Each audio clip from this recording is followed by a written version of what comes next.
بسم اللہ الرحمن الرحیم۔ السلام علیکم ورحمۃ اللہ وبرکاتہ۔ الحمد للہ رب العالمین والعاقبۃ للمتقین، الصلاۃ والسلام علی اشرف الانبیاء والمرسلین وعلی آلہ واصحابہ اجمعین، اما بعد، فاعوذ باللہ من الشیطان الرجیم، بسم اللہ الرحمن الرحیم۔ شہر رمضان الذی انزل فیہ القرآن، صدق اللہ المولانا العظیم وبلغنا رسولہ النبی الکریم، ونحن علی ذلک لمن الشاہدین والشاکرین والحامدین والحمد للہ رب العالمین۔ ان اللہ وملائکتہ یصلون علی النبی یا ایہا الذین آمنوا صلوا علیہ وسلموا تسلیما۔ اللہم صلی علی سیدنا مولانا محمد معدن الجود والکرم وآلہ وصحبہ وبارک وسلم، صلاۃ وسلاما علیک یا رسول اللہ صلی اللہ تعالیٰ علیہ وسلم۔ آج ہم اور آپ نماز جمعہ ادا کرنے کے لیے اس مسجد میں حاضر آئے۔ رب قدیر ہماری حاضری کو قبول فرمائے، جمعہ کی برکتوں سے مالا مال فرمائے۔ ہم جو بھی عبادت کر اللہ اپنے حبیب صلی اللہ تعالیٰ علیہ وسلم کے صدقے میں ہماری عبادتوں کو قبول فرمائے۔ جمعہ کے صدقے میں پروردگار عالم ہم تمام مسلمان کی جان، مال، عزت، آبرو، دکان مکان کی حفاظت فرمائے۔ شریعت مطہرہ پر صحیح معنوں میں چلنے کے اللہ ہم سب کو توفیق عطا فرمائے۔ رب قدیر اپنے حبیب صلی اللہ تعالیٰ علیہ وسلم کے صدقے میں ہم تمام مسلمان کو مرتے دم تک مسلک اعلیٰ حضرت پر استقامت عطا فرمائے۔ شعبان المعظم کا یہ آخری جمعہ، اب انشاءاللہ آنے والا جو جمعہ ہوگا وہ رمضان کے عظیم مہینے میں ہوگا۔ شعبان المعظم کے آخری جمعہ میں آقا کریم صلی اللہ تعالیٰ علیہ وسلم لوگوں کو جمع کرتے اور سرکار صلی اللہ تعالیٰ علیہ وسلم شعبان کے آخری جمعہ میں خطبہ ارشاد فرماتے۔ آج میں انشاءاللہ اسی خطبے کو اپنے علم کے مطابق آپ حضرات کے سامنے رکھنے کی کوشش کروں گا۔ اللہ تعالیٰ میری زبان پر کلمۃ الحق جاری فرمائے۔ وہ اس لیے کہ انسان کسی بھی چیز کی قدر اور قیمت اس وقت جانتا ہے جب اس کے پاس اس چیز کی اہمیت ہو۔ آج ہم پیسہ سنبھال کر رکھتے ہیں اور جو دوسرا کاغذ ہوتا ہے اسے پھاڑ کر پھینک دیتے ہیں۔ یہ بھی کاغذ ہے، وہ بھی کاغذ ہے، لیکن پیسے کو سنبھال کر ہم اس لیے رکھتے ہیں کہ اس کی قدر ہمارے پاس ہے۔ انسان کسی چیز کی اہمیت کو تبھی جانتا اور سمجھتا ہے جب اس کی اہمیت کو جانتا ہو۔ ہم اور آپ رمضان المبارک کے عظیم مہینے کے قریب جا رہے ہیں۔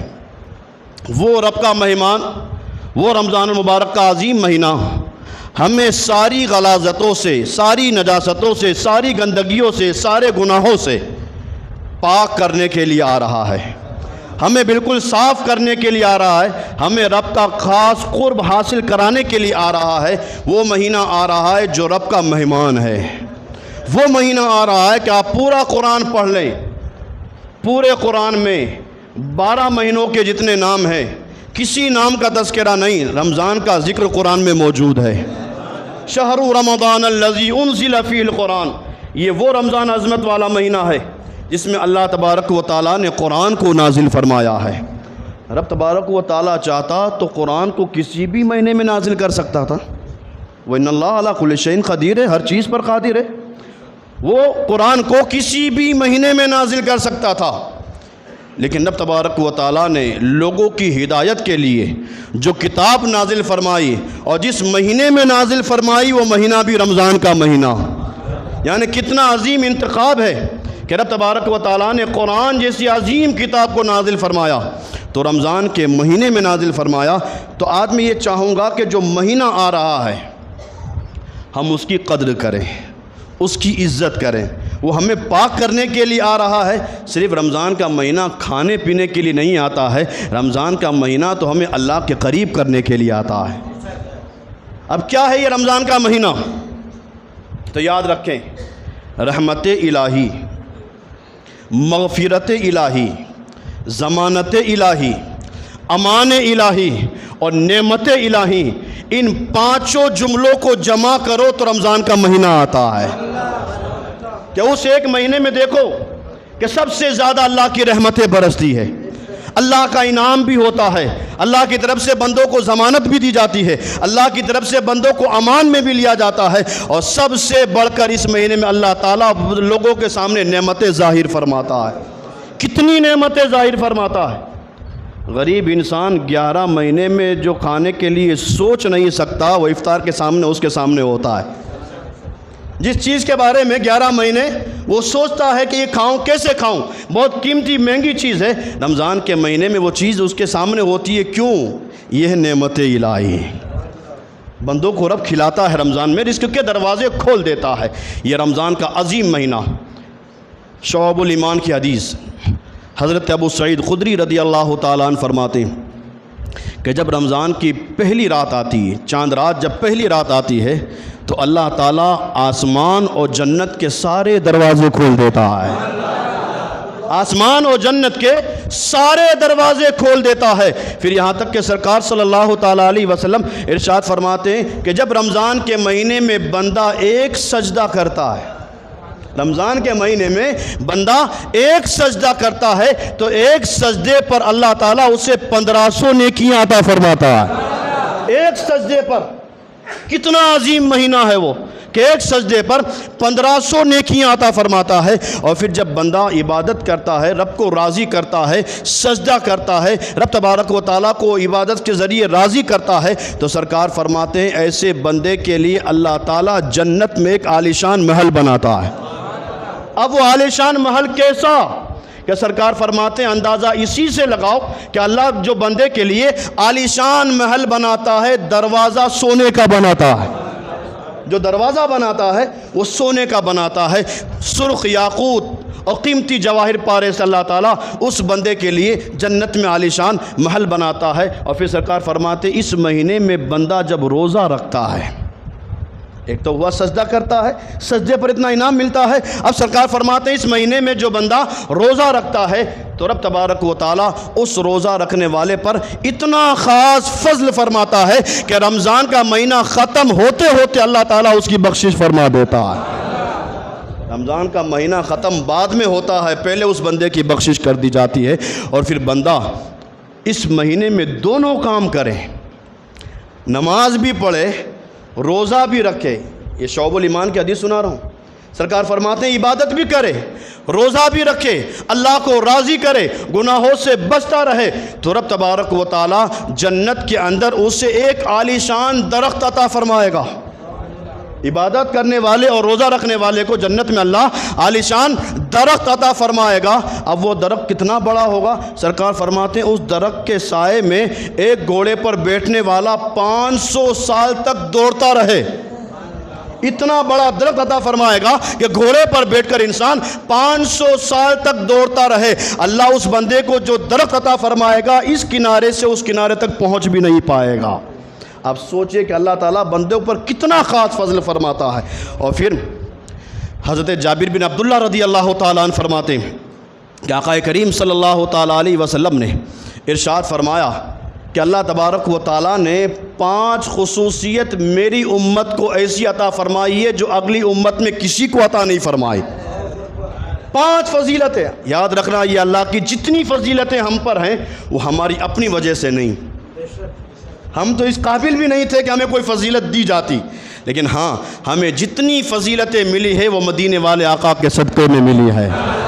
ہم اس سرکار کی امت میں ہیں, اس امت مصطفیٰ کے صدقے میں اللہ تعالیٰ نے ہمیں یہ خصوصیات اور یہ فضیلتیں عطا فرمائی ہے, ورنہ ہم تو کچھ بھی نہیں, ہم اس قابل بھی نہیں کہ ہمیں کوئی خصوصیت دی جائے, فضیلت دی جائے. ہاں یہ سرکار کا کرم ہے. جب یہ سرکار کا کرم ہے تو سرکار نے ارشاد فرمایا کہ اللہ نے میری امت کو جہاں بے شمار فضیلتیں، بے شمار خصائص عطا فرمائے ہیں، انہی میں خاص 5 نعمتیں اللہ نے میری امت کو عطا فرمائی، اور وہ 5 نعمتیں ایسی کہ اگلی امت حضرت آدم سے لے کر حضرت عیسیٰ تک کی امت جتنی آئی، کسی امت کو وہ انعام نہ ملا جو میری امت کو ملا، کسی کو وہ انعام نہ ملا جو میری امت کو ملا۔ اب سرکار صلی اللہ تعالیٰ علیہ وسلم ارشاد فرماتے ہیں کہ ان 5 خصوصیات میں سے پہلی خصوصیت یہ ہے کہ جب رمضان کا چاند دکھتا ہے، جو چاند رات ہوتی ہے، اس میں اللہ تعالیٰ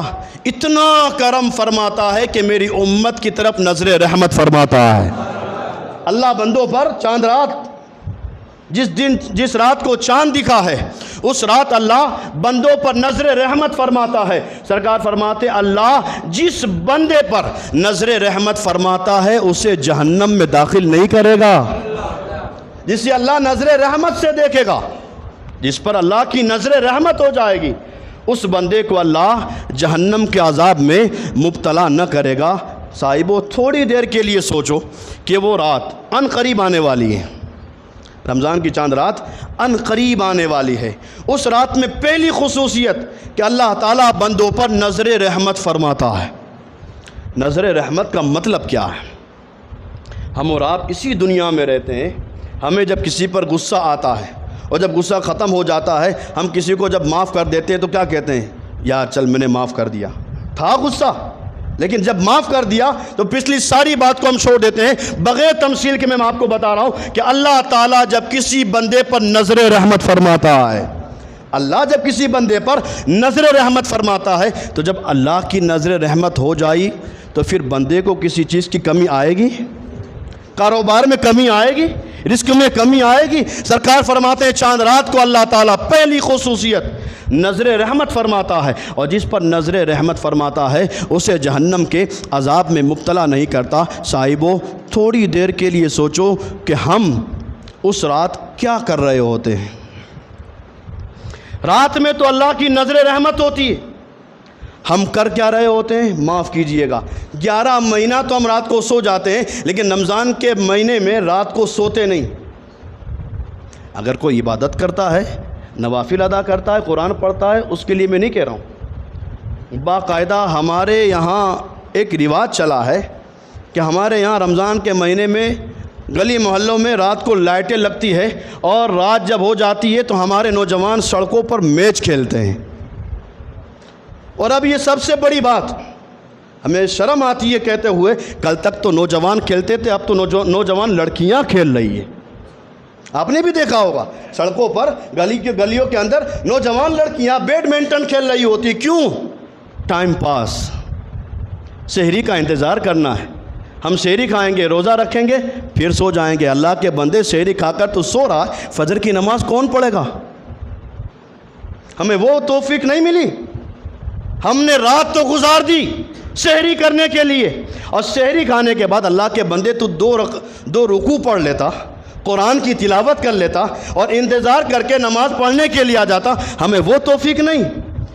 ہمارے یہاں یہ دستور ہے، رات میں ہم میچ کھیلتے ہیں، بیڈمنٹن کھیلتے ہیں، اور سڑک کے کنارے بیٹھ کر کیرم کھیلتے ہیں۔ یہ رات میں تو اللہ تعالیٰ کرم فرماتا ہے، نظر رحمت فرماتا ہے۔ اور یہ میری اور آپ کی بات ہوتی تو آپ جھٹلا سکتے تھے، یہ بات میری نہیں، یہ حدیث کی بات ہے، اور حدیث میں سرکار نے ارشاد فرمایا ہے۔ اور یاد رکھنا، دنیا کے سارے لوگوں کی بات جھوٹی ہو سکتی ہے، میرے سرکار کا فرمان جھوٹا نہیں ہو سکتا۔ میرے سرکار نے فرمایا ہے کہ رمضان کی چاند رات کو اللہ تعالیٰ بندوں پر خاص رحمت کی نظر فرماتا ہے، اور جب خاص رحمت کی نظر فرماتا ہے، جس بندے پر اللہ کی رحمت کی نظر پڑ جاتی ہے، اللہ ایسے بندے پر، اس بندے کو جہنم کے عذاب میں مبتلا نہ کرے گا۔ یہاں تو اللہ ہمیں بخشنا چاہتا ہے۔ میں نے اس سے پہلے بھی کہا تھا کہ اللہ اس امت کو بخشنا چاہتا ہے، اس لیے اتنی عظیم راتیں عطا فرماتا ہے۔ اللہ بخشنا چاہتا ہے، یہاں اللہ بندوں کی بخشش کرنا چاہتا ہے، اور یہاں ہے انسان کہ ساری رات گناہوں میں مبتلا ہو جاتا ہے، ساری رات میچ کھیلتا ہوا نظر آتا ہے۔ آؤ میں تمہیں ایک واقعہ سناتا ہوں، اور یہ واقعے کے راوی ہیں مولائے کائنات، باب مدینۃ العلم مولا علی مشکل کشا کرم اللہ وجہ الکریم۔ مولائے کائنات فرماتے ہیں ایک مرتبہ میں قبرستان گیا، اور قبرستان جانے کے بعد مولائے کائنات ایک قبر کے سامنے کھڑے ہو گئے اور رب کی بارگاہ میں عرض کی، اللہ آج علی یہ چاہتا ہے کہ اس قبر کو کھول۔ علی تھے، معمولی نہیں تھے، یہ علی ہیں۔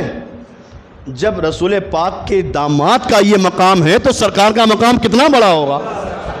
علی ہے، علی رب کی بارگاہ میں عرض کرتے، اللہ میں چاہتا ہوں کہ سامنے جو قبر ہے اس قبر کو کھولا جائے، اس کے اندر جو مردہ ہے مردے کے احوال کو میں جاننا چاہتا ہوں، اندر مردہ کس حالت میں، میں مردے کو دیکھنا چاہتا ہوں کہ اندر جو مردہ ہے وہ مردہ کس حالت میں ہے۔ جیسے حضرت علی نے رب کی بارگاہ میں عرض کیا، رب کی طرف سے حکم ہوا، وہ قبر شق ہوئی، پھٹی، اندر جو مردہ تھا حضرت علی نے کیا دیکھا کہ اس کے جسم پر جو لباس ہے وہ آگ کا لباس، جسم پر جو لباس ہے وہ آگ کا لباس، اور پوری قبر میں آگ ہی آگ ہے، لباس بھی آگ کا، پوری قبر بھی آگ کی۔ صاحبو یہ بات سن کر، ایک کان سے سن کر دوسرے کان سے نکالنا مت، سوچئے گا، امیج کیجئے گا، آپ دماغ کے اندر یہ منظر کو پورا بٹھائیے گا، سوچئے گا کہ پورا جسم پر جو لباس ہے وہ آگ کا، پوری قبر جو ہے وہ آگ کی۔ دنیا کی آگ ہم ایک سیکنڈ کے لیے برداشت نہیں کر سکتے، یہ دنیا کی آگ، جہنم کی آگ کون برداشت کر پائے گا؟ حضرت علی نے دیکھا کہ اندر جو مردہ ہے جسم پر بھی آگ ہے، پوری قبر میں بھی آگ ہے۔ جیسے آپ نے اس مردے کو دیکھا، اس مردے نے اندر سے حضرت علی کو پہچان لیا، کہا یا علیو انا حریق فی النار وانا غریق فی النار۔ اس مردے نے کہا، اے علی میرے جسم پر لباس بھی آگ کا ہے، پوری قبر میں بھی آگ ہے، اے علی رب کی بارگاہ میں میرے لیے دعا کرو، علی رب کی بارگاہ میں میرے لیے دعا کرو، اللہ یہ عذاب سے مجھے بچا لے۔ مولا کائنات فرماتے ہیں جیسے اس بندے نے میری طرف مخاطب ہو کر اتنا عرض کیا، اب علی کہتے ہیں میں نے اللہ کی بارگاہ میں ہاتھ اٹھائے اور عرض کی، اللہ اس بندے پر جو عذاب ہے وہ عذاب ختم کر دے۔ علی کہتے ہیں ابھی میں نے دعا کی تھی کہ ہاتف غیبی سے آواز آئی، علی اس کے لیے دعا مت کرو، دعا سے روک دیا گیا، علی اس کے لیے دعا مت کرو۔ اللہ اکبر، وہ علی کہ اگر دعا کریں تو اللہ ان کی دعاؤں کو قبول فرماتا ہے، لیکن آج علی کو روکا گیا، علی اس کے لیے دعا مت کرو۔ اللہ اکبر۔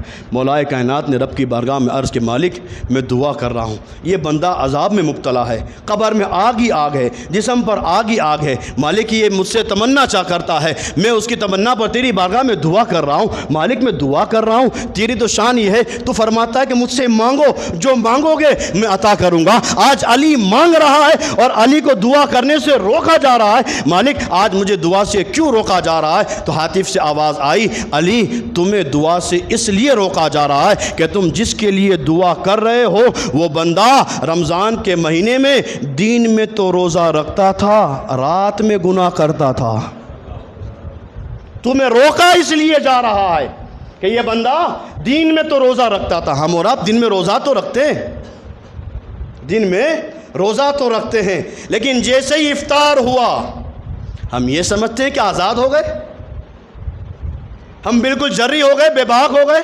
اب ہمارے لیے کوئی قانون نہیں ہے۔ افطار کے بعد ہم اتنے بے باک ہو جاتے ہیں کہ ساری رات ادھم مچاتے ہیں، ساری رات لوگوں کو تکلیف دیتے ہیں۔ ہاں اگر عبادت کے لیے ساری رات جاگتے ہو تو یہ زہ نصیب، یہ مقدر کی بات ہے، اگر ساری رات عبادت کی توفیق ملتی ہے، لیکن اگر ساری رات عبادت نہیں کر سکتے تو کم سے کم سو جاؤ، لوگوں کو تکلیف مت دو۔ یہ سڑکوں پر جو لائٹیں لگا کر جو لوگ میچ کھیلتے ہیں، سڑکوں پر لائٹ لگا کر جو بیڈمنٹن کھیلتے ہیں، سڑکوں کے کنارے پر بیٹھ کر جو کیرم کھیلتے ہیں، وہ سنیں رمضان کا مہینہ میچ کھیلنے کے لیے نہیں آتا ہے، رمضان کا مہینہ گناہ کے قریب لانے کے لیے نہیں آتا ہے۔ رمضان کا تو وہ مہینہ ہے کہ جس میں اللہ تبارک و تعالیٰ شیاطین کو بھی قید کر دیتا ہے، شیطان بھی قید ہو جاتے ہیں، شیطان قید ہو گئے۔ لوگ کہتے ہیں مولانا کیا کرے، شیطان ہمیں بہکاتا ہے، شیطان تو قید ہے، شیطان کو تو اللہ نے قید کر دیا، اب گناہ کیوں کر رہے ہو؟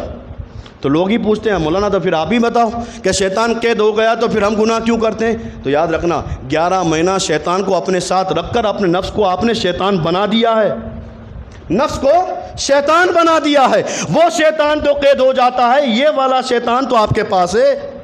اگر اسی کو کنٹرول کر لو، اسی کو قابو میں کر لو، دن میں ہم روزہ رکھیں اور رات میں اودم مچائیں، مولا کائنات نے دعا کی، رب کی طرف سے آواز آئی علی اس کے لیے دعا مت کرو، یہ دن میں روزہ تو رکھتا تھا لیکن رات میں گناہ کرتا تھا۔ یہ وہ رات ہے کہ جس میں اللہ تبارک و تعالیٰ بندوں پر نظر رحمت فرماتا ہے۔ صاحبو کوئی کام ایسا نہ کریں، کسی گناہ کے قریب نہ جائیں، اگرچہ ہمارا نفس ہمیں کتنا ہی مجبور کرے۔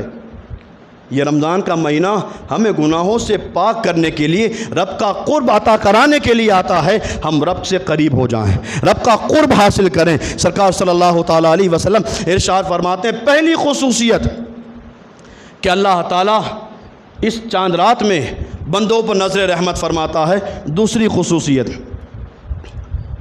جو اللہ نے کسی امت کو عطا نہیں فرمائی، میری امت کو عطا فرمائی ہے، دوسری خصوصیت یہ ہے کہ جب بندہ روزہ رکھتا ہے تو شام کے وقت اس کے منہ سے بو محسوس ہوتی ہے۔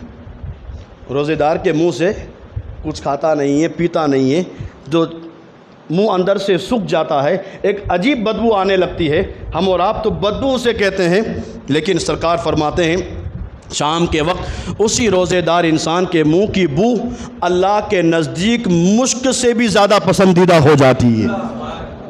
اور پھر آگے سرکار صلی اللہ تعالیٰ علیہ وسلم ارشاد فرماتے ہیں کہ جب بندہ رمضان کے مہینے میں عبادت کرتا ہے، اللہ کو راضی کرتا ہے، تو اللہ تعالیٰ سارے فرشتوں کو حکم دیتا ہے، اے فرشتوں اب میری تسبیح اور تہلیل، پاکی، حمد، ثنا بیان مت کرو۔ اب رمضان کے مہینے میں فرشتوں تمہارا کام اتنا ہے کہ امت محمدیہ جو آج جو بھی عبادت کرے گا، فرشتوں تمہارا کام یہ ہے کہ تم ان کے لیے دعائے مغفرت کرو۔ فرشتے ہمارے لیے دعائے مغفرت کرتے ہیں۔ اللہ اکبر، کتنی بڑی شان ہے، فرشتے ہمارے لیے دعائے مغفرت کرتے ہیں۔ اور پھر سرکار صلی اللہ تعالیٰ علیہ وسلم آگے ارشاد فرماتے ہیں کہ جب بندہ اس میں عبادت کرتا ہے، اللہ کو راضی کرتا ہے، اللہ اور اس کے رسول کے بتائے ہوئے احکام پر عمل کرتا ہے، تو رب تبارک و تعالیٰ فرشتوں سے فرماتا ہے، فرشتوں یہ بندہ جو عبادت کر رہا ہے، مجھے راضی کر رہا ہے، فرشتوں گواہ رہنا رمضان کا مہینہ ختم ہونے سے پہلے اس کے سارے گناہ کو بخش دوں گا، اسے بالکل پاک اور صاف کر دوں گا، اس کے سارے گناہ معاف ہو جائیں گے۔ صاحبو یہ وہ عظیم مہینہ ہے۔ سرکار صلی اللہ تعالیٰ علیہ وسلم نے شعبان کے آخری جمعہ میں لوگوں کو جمع کیا اور لوگوں کو جمع کر کے کہا، یا ایھا الناس قد اذلکم شہر عظیم۔ سرکار نے ارشاد فرمایا، اے لوگو تمہارے پاس ایک عظمت والا مہینہ آ رہا ہے، ایک عظمت والا مہینہ آ رہا ہے۔ اور اسی کے ساتھ سرکار نے ارشاد فرمایا کہ یہ برکت والا بھی مہینہ ہے، اس میں اللہ تعالیٰ برکتیں عطا فرماتا ہے، خوب کرم فرماتا ہے۔ یہاں تک کہ سرکار نے ارشاد فرمایا کہ اس مہینے میں بندہ جب نفل ادا کرتا ہے، اس مہینے میں بندہ جب نفل ادا کرتا ہے تو نفل کے بدلے میں اللہ تعالیٰ اسے فرض کے برابر ثواب عطا فرماتا ہے۔